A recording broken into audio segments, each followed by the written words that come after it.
Hello and welcome to Backstage Goss, the podcast where we dive into the entertainment world. Not just the red carpets and glitter, but the panic, the tears, the questionable career choices, and the what was I thinking moments too. We're talking to real people with real dreams, surviving the highs, the lows, and the occasional identity crisis along the way.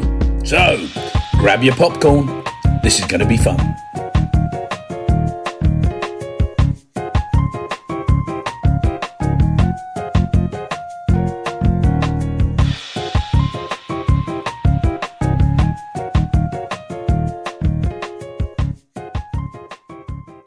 Ben Millen, prop maker.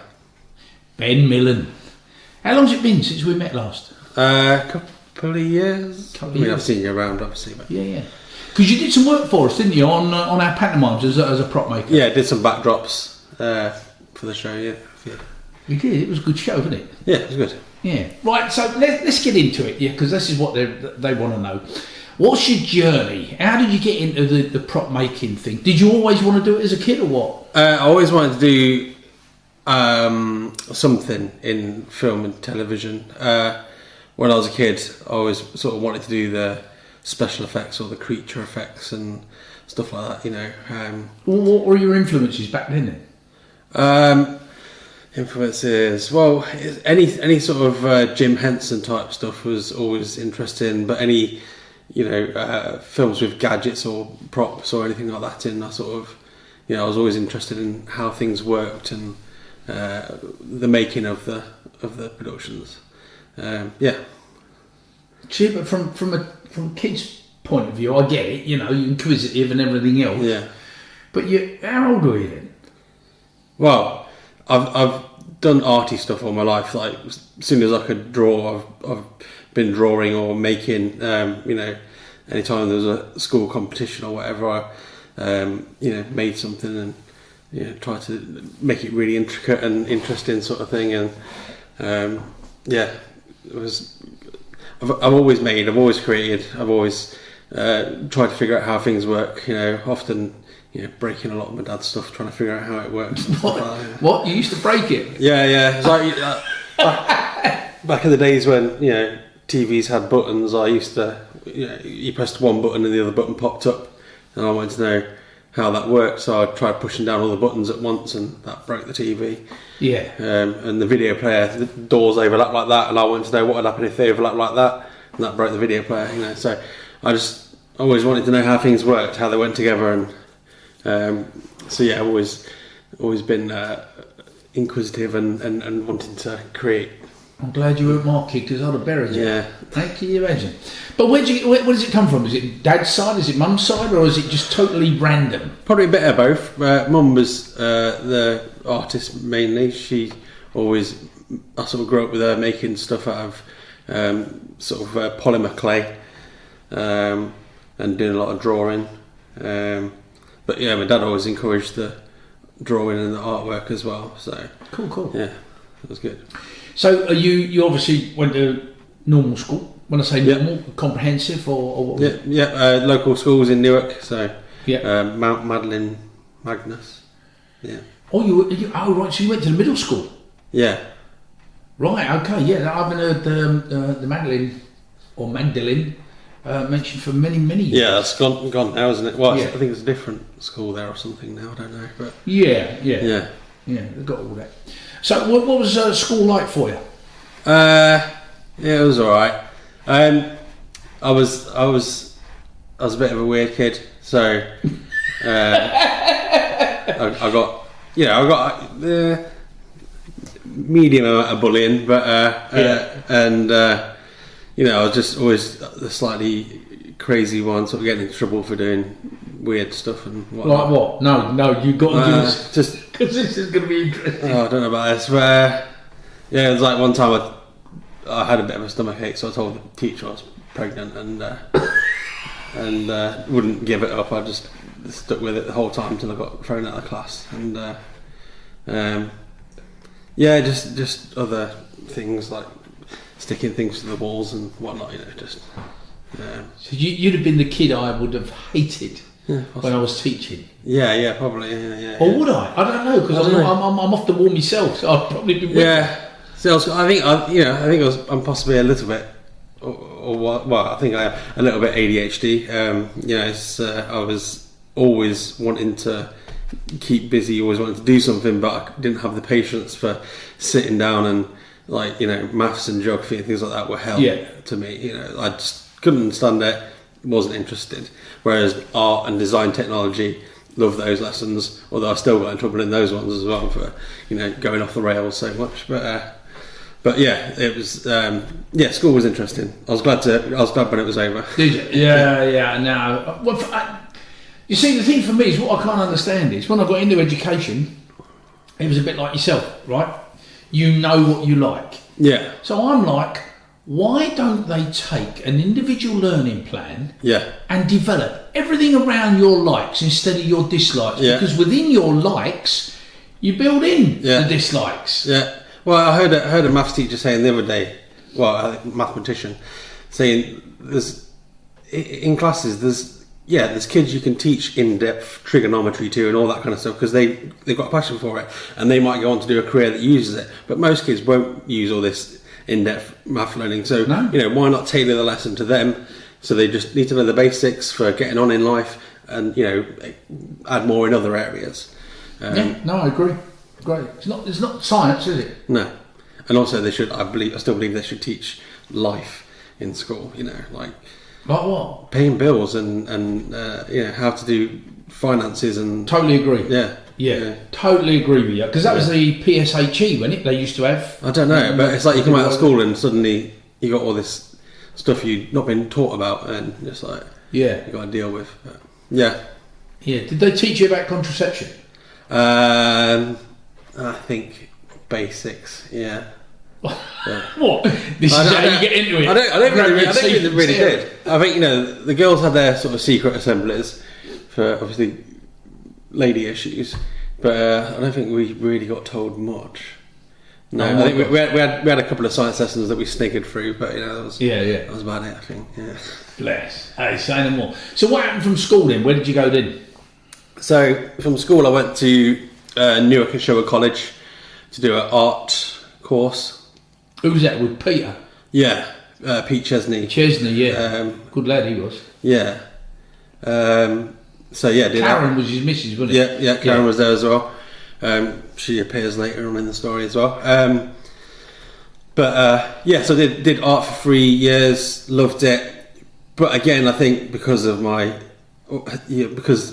way my brain works, I didn't really apply myself. So I did the bits I enjoyed, but putting together a nice portfolio at the end, I put together something that was okay, but probably not to a high standard.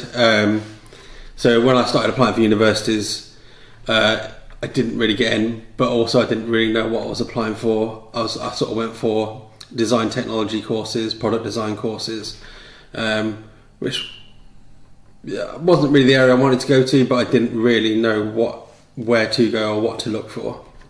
Do you think they should have taught you or had lessons based around, more on the career side of things? Possibly. I think it's a hard thing for them to cover because obviously if you do art, it could take you in so many different directions, so many different areas. So you could go down design routes, you could go and work in magazines, you could go and be an architect, you could be an artist, you could work in media. There's so many different avenues to go down, so I think it'd be hard for them to cover it. I think some more positive reinforcement behind people's ideas would be good, because I was saying at the time that I wanted to go into special effects, makeup and stuff like that, and the idea was poo-pooed a little bit, but yeah, so I applied for universities and unfortunately didn't get into any, so I thought, well, time to hit the real world. So started getting jobs. What was you doing? So pub work was my first one, from as soon as I was 18. Worked in pubs, I think, on and off for 10 years really. Started at the Hobgoblin in Newark and when that first opened, and went to various other places. Then I had because I was interested in technology as well, because I wanted to know how things work. On the side, I sort of started buying broken mobile phones, repairing them and selling them on. And then Vodafone came to Newark, I think. So I went to apply for a job in their technical support department, because I wanted to have my hands on the latest phones and stuff like that. So got the job there, started doing customer support, and it was cool having all the new phones to play with, but pretty quickly realised I hated customer support. Why? What was wrong with customer support? Well, the customers. Dealing with angry people all day can be a bit demoralising. It was good when you solved problems with people and made them happy. It was great, but when you take call after call of people being angry and miserable with you, it gets a bit degrading and demeaning sort of thing. I left that. Various things. I went on to live in Sheffield for a bit. I went back into customer support twice there, hated it both times. Then I came back to Newark Way, and I got a job with P3 Charity. I don't know if you've heard of those. No, so they're People Potential Possibilities. So they did have their tech office based in Newark. And so it's a charity that supports homeless and people with addictions, etc., and helping them get back on their feet. So I went to work for the technical department for them. So basically, they've got services all over the country, and I was supporting their services with laptops and phones and stuff like that. And I ended up working for them for 6 years, I think it was. Loved the job, great people. Travelling all around the country, setting up new services, installing their equipment, because it was hands-on. Absolutely loved it. But then I got made a manager of the IT department when my boss left, and I hated it. I don't like managing people. I don't like managing people most of the time. I don't like the stuff around that.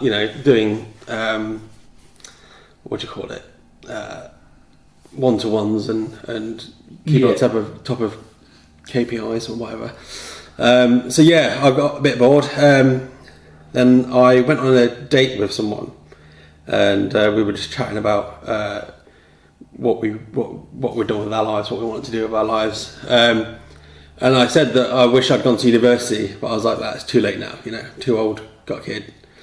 And they just said to me, well, why is it too late? Like, you can go to university, there's nothing stopping you. And I was like, how old were you? 39, I think. Oh, I was 36 when I went. Yeah? Yeah. And I thought, actually. So I applied for Nottingham Trent University for their design for film and television course, because I needed something close-ish by, because I've got a kid, and sure. And I didn't want to be too far away.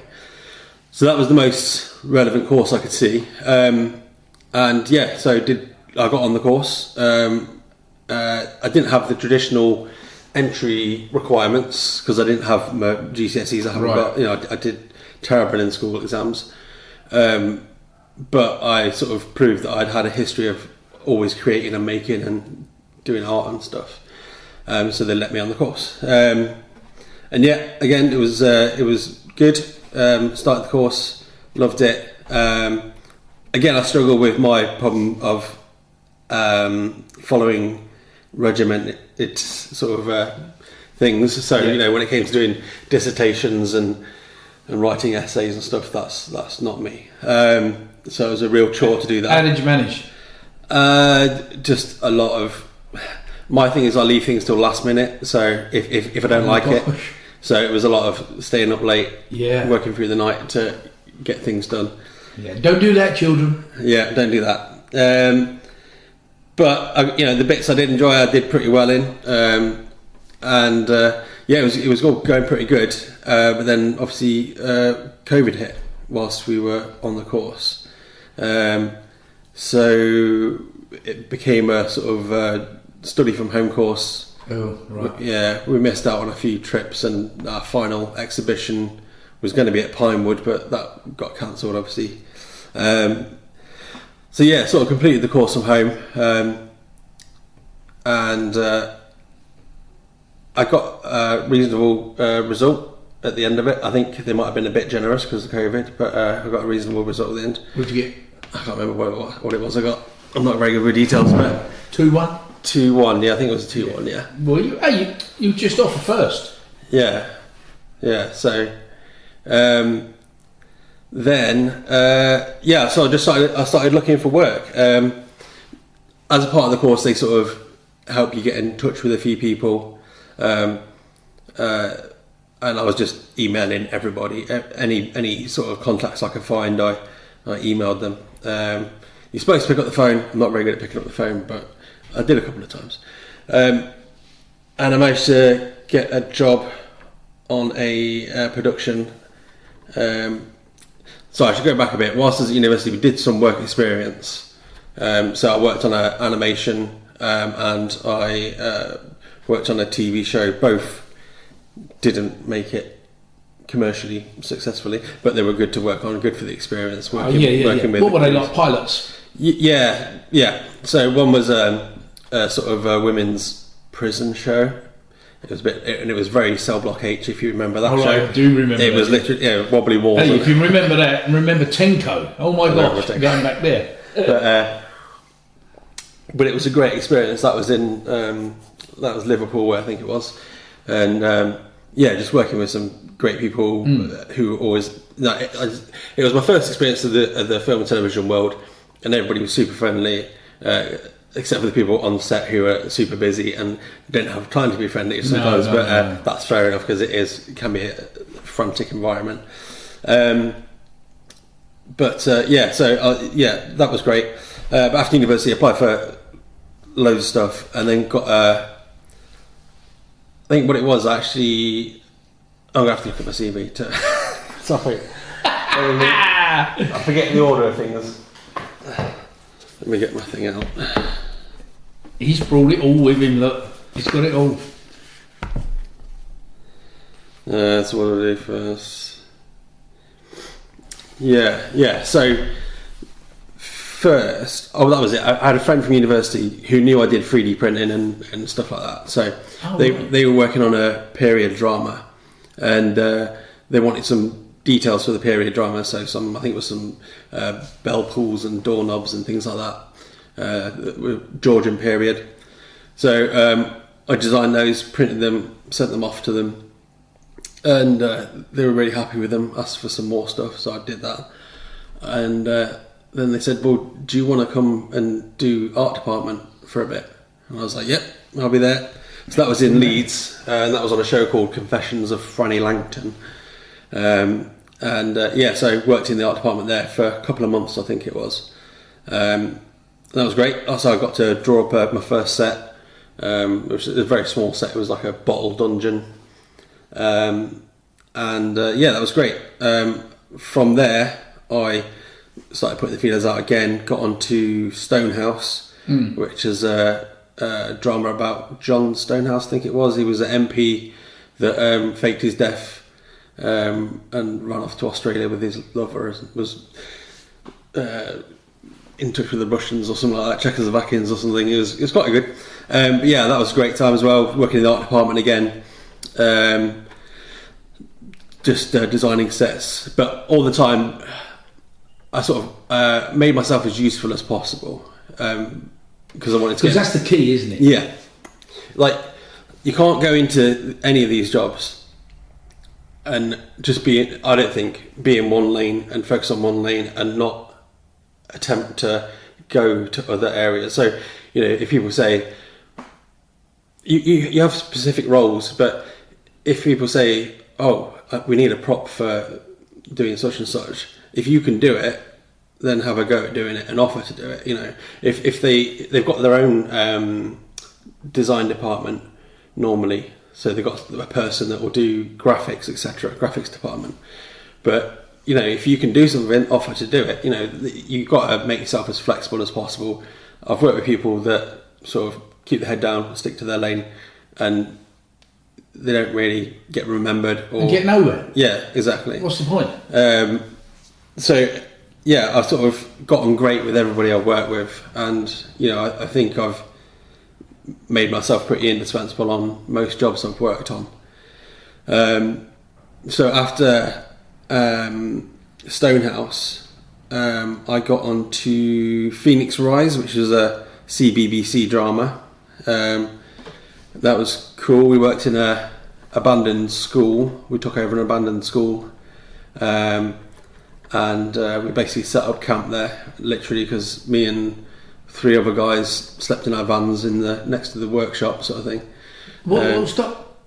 Slept in your van? Yeah, I put a bed in the back and just lived in the van. We set up a little campsite. How long was you there for? I think it was about 8 months. 8 months, yeah. Well, wait a minute. How does that work with like your digs money and everything else? How does that? You don't get digs money. No. At that point, I wasn't self-employed, so.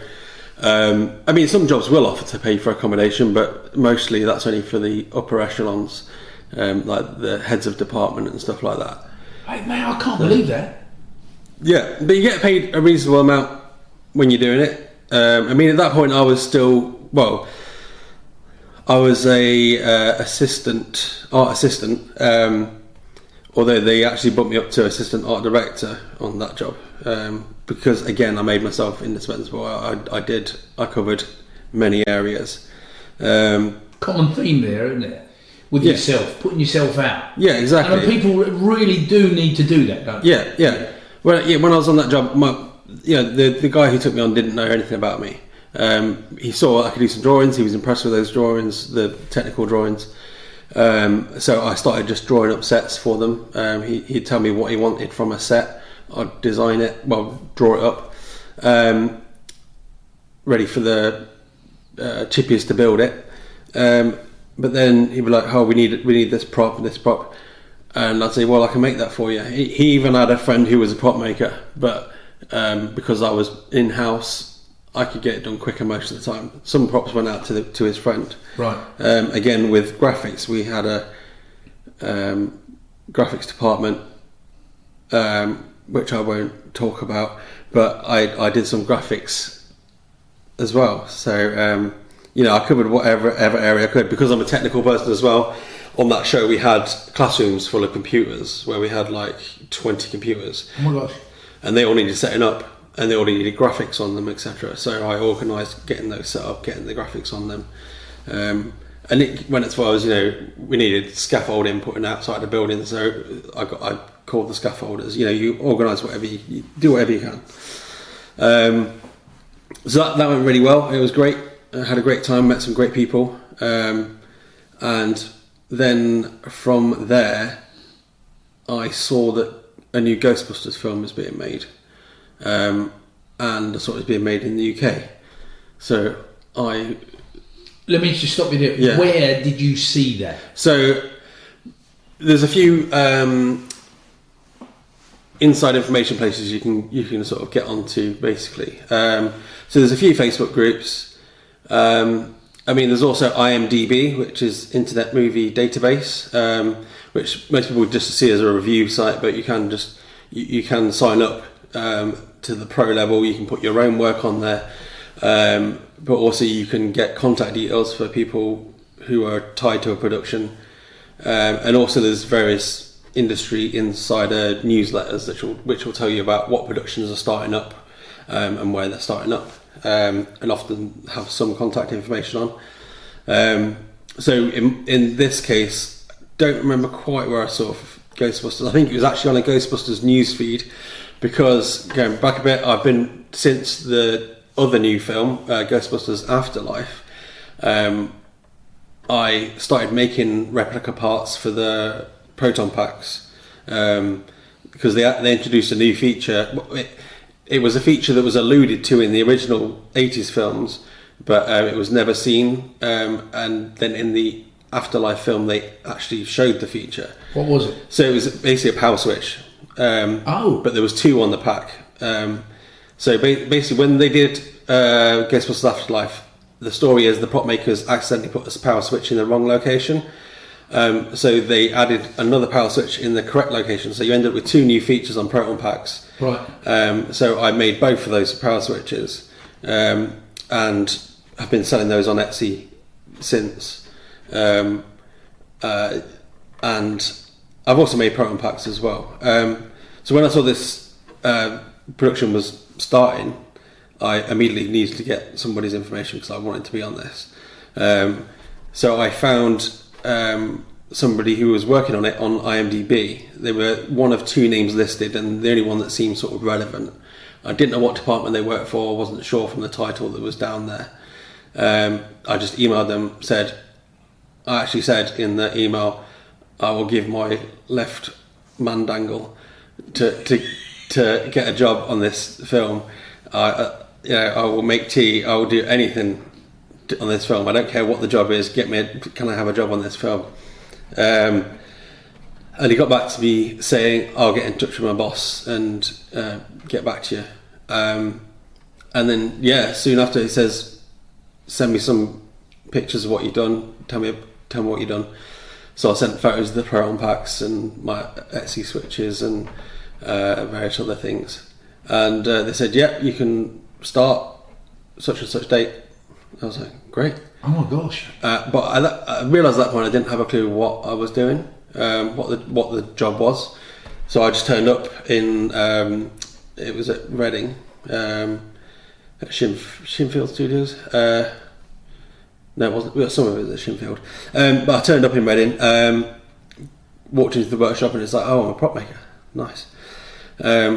Which is what I wanted to do. And then the boss, head of the department, called Ben Hall, came over to me and said, right, you're on Team Proton Pack. So I was going to be making the proton packs for the Ghostbusters. Wow. So throughout that job I got to make hero proton packs for one of the main characters. I also got to be on set, which was brilliant. I got to see the firehouse, Ghostbusters firehouse built in full scale. See the Ecto 1 driving around and meet all the old Ghostbusters as well, because they were all there. And so when I was on set, I was a pack wrangler. So I was in charge of helping the actor get their proton pack on and off, right. But also fixing any problems with the proton packs, because they were quite intricate. They had electronics inside them and various mechanisms in the gun part, the wand. Worked on that, and it was brilliant. I don't know if I'm flying through too quickly here, but no, it's so interesting. Had a great time. Again, met amazing people, worked with amazing people from so many different skill sets and backgrounds. And that's the one awesome thing about the job, is everybody's got a passion for something, and everybody has their own set of skills, and you can just share knowledge. If you don't know how to do something, somebody else knows how to do it. And it's great to help others and also get help from others. It's my perfect environment. It's my perfect job. I've never had a job that I wake up every morning just looking forward to going to work. And you had that with it? With every job I've done in film and television so far. There's stresses and there's annoyances, but what are they though? It's the same for art department and props, but probably the same for every department is last minute stuff. So when I was in the art department, you'd have the director change their mind last minute, and the director for some reason doesn't seem to have a concept of how long things take to do. Right. So we'd send stuff out to get printed specially. For example, we had on one production a scene where it was a careers day, and we had a hall full of lots of big banners, and we had a big standing vets poster with a cute dog on, and it said career in veterinary practice, etc. we had to get these specially printed. Took the graphics made up and sent out, and go and collect them. And then on the day of shooting, the morning of shooting, the director goes, "It'd be nice if that was a kitten instead of a dog." Oh, you're kidding? Yeah. And this is after the directors had previously approved the graphics as well. Oh no. And it wasn't a case of you can't go, yeah, but that takes too. We can't do that. You just have to do it. So we were literally in the art room printing out, and the kitten's like this big. Yeah. So we're this big. So we're huge. So we're in the art room printing out kitten spread across loads of A4 sheets of paper, and then carefully cutting out and sticking it over this dog to try and make it look good. No way. And we're hoping that the shot's going to be fairly soft, and there's going to be no good focus on it because it just doesn't look good. And the annoying thing about that is ultimately we look bad because of a last minute decision by the director. People look at that and go, "Oh, that looks a bit naff." It's like, why have they done that for? So last minute stuff like that. Most recently, I was asked to make a prop syringe, and I was handed a graphic this big with a concept art on it. So about 2 foot. Sure. With a concept with some concept art on it, and it was this syringe that was like super detailed. It had loads of weird features on it, etc. And I was just told the needle needed to be able to go in and out, and the plunger go down. And I wasn't given any scale or anything like that. Which you should, if you get asked to make something, you should get some scale. It's like having a tech drawing, some measurements. You should get a technical drawing. Right. But we didn't get that. And I was just asked to make it, and left to my own devices. So I sort of basing it on the drawing, figuring out the scale from the amount of detail that was on it, started building this syringe, and I built it that big. And I built it out of all sorts of parts. I mean, I thought it was going. I didn't know the context. I didn't have the context of the scene it was going to be used in, or anything like that. I was just working. It was completely left in the dark. Yeah, so I was just working to the image, and I made this cool sort of funky giant syringe. Like you could inseminate a cow with it, or whatever. But I thought, that maybe that's what they're doing with it. I don't know. And then, after days of work, refining this thing, making it perfect, they come over and go, "Oh, that's a bit big, isn't it?" I was like, "Right." I was like, "How big do you want it?" And they said, maybe this big. 6 inches? Yeah. So I was like, "Right, I can't, I'm going to have to scrap everything I've done and start again." Oh, no. So I did it, started working on the next one, made it much smaller, had to 3D print a lot of it rather than kit bash it, and made it sort of that big. And then somebody came along and says, "Can we just make it about that big?" And I was like, just a couple of inches bigger. Yeah. I'll admit, at that point, I left the room for a while and left my boss to talk to them. I was like, I need to walk away while you guys decide what you actually want before I spend days and days making things. Yeah. I've got an example with me or something. If you Let's have a look. So I was also asked to make this bomb plunger detonator. Goodness me, look at that. What's the materials? So this is, I drew this up on the computer, and it's 3D printed. That's steel tube welded. Yeah. Inside there I've got 2 syringes to give you the sort of resistance of the push. Yeah.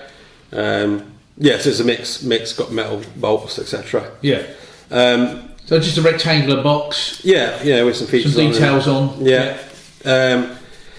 So when I originally got the picture for this, now admittedly my mistake, it wasn't quite my mistake. I opened the file and on the computer, because the art department comes up with a concept as well, and it was whatever size it was, and I started printing it, and it was twice the size of this. And my boss came over and went, "That's a bit big." I was like, "Well, yeah, it does seem a bit big, but that's what was on." And he said, "Just double check the measurements." So I double checked them, and I was like, "Oh, actually, it's this size." So I produced it in this size, and everybody was happy, and it went to set. And then again, a couple of days before shooting, the director was like, "That's too small." So even though it was concept passed, ticked. Yeah, all the art department were happy with it. It had been painted to look, good. What's the material? So this is PLA plastic. It's 3D printed plastic, which it looks metal, doesn't it? Yeah. Sand it down, and then paint do an awesome job of making it look as real as possible. Yeah, cool. So then when they were like, the director was like, we need it twice as big. So I had to make it again twice as big, and they never want one; they want multiples. So I had to make several. But it's just it can be frustrating when you spend a lot of time making stuff. But at the end of the day, I'm getting paid to make stuff. So whose job would it have been to have done the initial investigation? Yeah, the who, what, when, where, how, and all that type of stuff. Yeah, I'm not the best person for fully understanding the structures, but normally you'd have the art director or the production designer talking with the director. They're having meetings, discussing what size things should be, but also a lot of things can be on the fly as well. It'd be the director, on set thinking, right, I've got these shots coming up next week. We need this doing, or in next month. And so the art department will, after discussions with them, come up with concepts. Often the concepts will go back to the director, and then the director go, yeah, that's cool, or no, change that. And then once the concepts are sort of signed off, they then go to us. You'd still have our head of department and probably the art director, or there's often more than one art director, there's several levels of art director, but whichever art director is dealing with that particular thing, discussing with us what they want. And there's normally a lot of back and forth, and we get technical drawings sometimes. And so we start making what they need. Sometimes you get a lot of free reign in a good way. It's like, oh, we want this sort of thing, can you come up with something? And then other times it's more specific. They know exactly what they want, and you sort of make it to that. I forgot where we're going. No, we're going in the right direction. That's fine. Let me just ask you: how would somebody who's got an interest, how would they get into the business then? What's the best way in? So, knowing what I know, having been to university, I'd say obviously you can go down the university route, but I think if you have a passion and you've got evidence of that passion, you can probably get in. It's a hard industry to get into because there's people coming through all the time from university. There are lots of jobs. There's new studios being built in the UK, but we do keep having quiet spots, and there are lots of people applying for the jobs. Lots of external things can influence how the industry is running at the time as well. So, for example, I've just finished a production and it's in a quiet spot at the moment where everybody's sort of waiting for the end of the tax year. Also, we've got things going on globally that might be affecting when they start productions because of rising costs. So we're expecting sort of productions to be starting up at the end of April and beyond. But to get into it, yes, go to university, sure. But ultimately, what you'll be doing after university is sending your evidence to people you want to work for. Right. You can do that without. And you can do it without. Without a uni. You can do it without. It's like university was good for teaching me some fundamentals like technical drawing, but again, there's so much information out there nowadays, like YouTube, etc. Where you can learn stuff at home, and you've just got same as any job. You've just got to email or call and just constantly do it. Find information. There's information out there. Just look for industry work. Related pages. Whether you want to be in sound, camera, art department, prop making. There'll be a Facebook group for it, or there'll be a newsletter for it. There'll be something out there. And you'll be able to get contacts and just start emailing people. Send them what you've done, and they'll be interested. If they need somebody, they'll take you on. They're happy.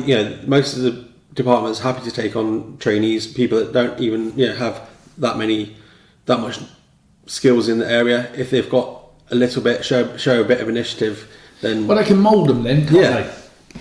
Exactly. And like, for example, this recent show I just did, Silo, we had, altogether over the period of time, we had probably 10 trainees, fresh out of doing courses. Not all of them university, and most of them are great.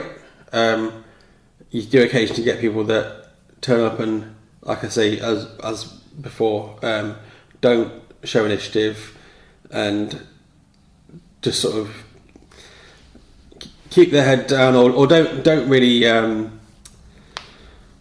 Initiative is the biggest thing. If you get given a job and you just sort of plod on with it, don't put any special effort into it, then you're not going to get anywhere. Right. People need to remember you. People need to know who you are. And with myself, I'm not the most outgoing person anymore, but people remember me because if they want something doing, I'll do it. I'll do it good. I'll do it to the best I can. To your ability, yeah. I'll try and go beyond what was requested. Cool. And you could pretty much every day on this job, you could find me and a couple of other colleagues there before start time and their various hours afterwards. Now that's a very important thing, isn't it? Yeah. You have a start time. Yeah. But like you say, if you're going to put the extra time and the extra effort in, they're going to notice, aren't they? Yeah. And you don't have to do the extra hours. You're not getting paid for it most of the time. But if you've got a passion for it, you probably will do them. I often work through break times, which, boss didn't approve of, but I just didn't want to stop. Right. I was enjoying what I was doing. Yeah. I wanted to do it. There's an ADHD focus in there. A break time is an interruption. It gets in the way. You just got to show some passion. You got to really be there because you want to be there, and even if it's not the job you want to be doing, because a lot of time if you start in prop making, you will start as the person doing all the rubbish jobs. So you will be sanding things every day. You will be making multiples of small things. You will be just cleaning up moulds, etc. Things that have just come out of the mould room. But it's like an apprenticeship, though. Exactly, yeah. And even if you're doing that boring job, I think it's not fun most of the time. But try and make it as fun as possible. Talk to people, engage with people, and if you hear anything else going on, keep your ear open in the workshop, because if you might be doing this really boring job at the moment, but the boss might say, "Oh, we need somebody to do this thing," and you can go, "Oh, I can do that." If you've got the skills there, you want to prove yourself. Just keep your ear out. If you go in there and just put your head down and don't pay attention to what's going on around you, then you won't get those opportunities. You've got to prove yourself, put yourself out there. Good. All right. Well, we're nearly at the end, so. I've really enjoyed it because it's a different side to the entertainment industry, and like you said in the beginning, when you're within the art department or the production side, it's just so wide, isn't it? You can go down to so many different avenues. Many. In there. Pitfalls. What are the pitfalls? So it's by no means glamorous, like I say. Not for anybody. I'd say even for most actors, you're in a trailer all day and going to the toilet in a honey wagon. It's there's no. You might get a driven car, etc. if you're one of the actors, but I'm away from home during the week most of the time, down in London or wherever.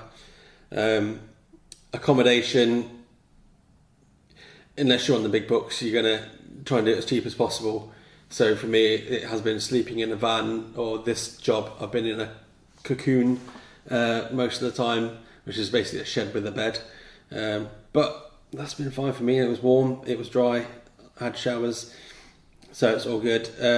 But it's not there's a lot of travel and a lot of being away from home. I can't think of any other real pitfalls. There's obviously the time between jobs as well, trying to find the next gig. I was just going to ask you, what about finding the next job? So finding the next gig, which I'm in that phase at the moment. You will when you work with so many great people that they've all worked on different films and different shows, so they've all got their own contacts. You've got your contacts, and if you make great friends with people on a production, then you share information between yourselves. And I have made several brilliant friends from this job. So it is a case of everybody's got their ear to the ground at the moment, and you will hear lots of rumours about shows starting up, but often they don't come to anything. So you've just got to keep hunting for that information. It's like there's two or three productions I'd like to get on at the moment. And it's just trying to get information about those. There's one person who says they'd like to get me on one of those productions, but again, even they're waiting on information themselves. So it's just